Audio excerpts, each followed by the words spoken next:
কেমন হতো যদি আইপিএলও মৌসুমের মাঝখানে দল বদলের ব্যবস্থা থাকতো? আদতে এমন সিস্টেম ইন্ডিয়ান প্রিমিয়ার লিগের সাথে জুৎসই কিনা সে প্রশ্নও কিন্তু তোলা যায়, নাকি বিকল্প কোনো পন্থা অবলম্বন করা যেতে পারে?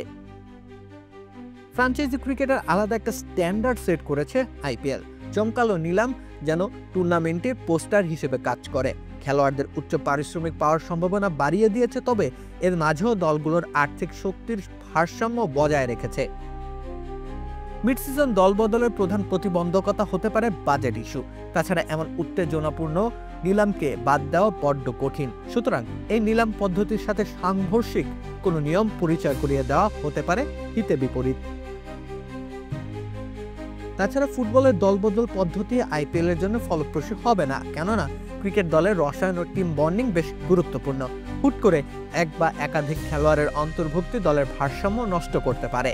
তাছাড়া আইপিএল এর ব্যাপ্তি অল্প সময়, মোটে 2 মাস, অথচ ফুটবলের একটি মৌসুম চলে প্রায় 10 থেকে 11 মাস ধরে।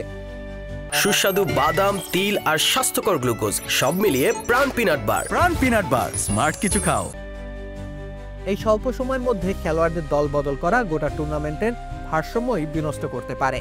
তবে মৌসুমের মাঝে খেলোয়াড় বদল প্রয়োজন, কেননা ইনজুরির কারণে খেলোয়াড়দের টুর্নামেন্ট থেকে ছিটকে যাওয়ার ঘটনাও তো কম ঘটে না। তখন তো কোনো না কোনো খেলোয়াড়কে ঠিকই দলে ফেরাচ্ছে দলগুলো। এক্ষেত্রে মৌসুমের মাঝপথে অন্তত 2 জন খেলোয়াড় বদলের সুযোগ দেওয়া যেতে পারে। এমনকি বাদ পড়ে যাওয়া দলের খেলোয়াড়দেরকে প্লে অফে খেলার সুযোগও তৈরি করে দিতে পারে। সেক্ষেত্রে দল খারাপ করলেও খেলোয়াড়দের ব্যক্তিগত পারফরমেন্সের ঝলক দেখানোর তাগিদ বাড়বে। তাতে অবশ্য দিন শেষে দেখা যাবে দলগুলোর মধ্যেও প্রতিযোগিতা বেড়ে যাবে কয়েক গুণ।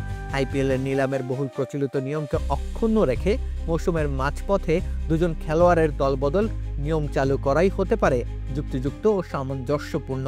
তাতে করে যেমন ইনজুরি আক্রান্ত খেলোয়াড়দের বিকল্প সহজে পাওয়া যাবে, তেমনি দলের চাহিদা অনুযায়ী খেলোয়াড়দের দলে ফেরানোর সুযোগও পাওয়া যাবে।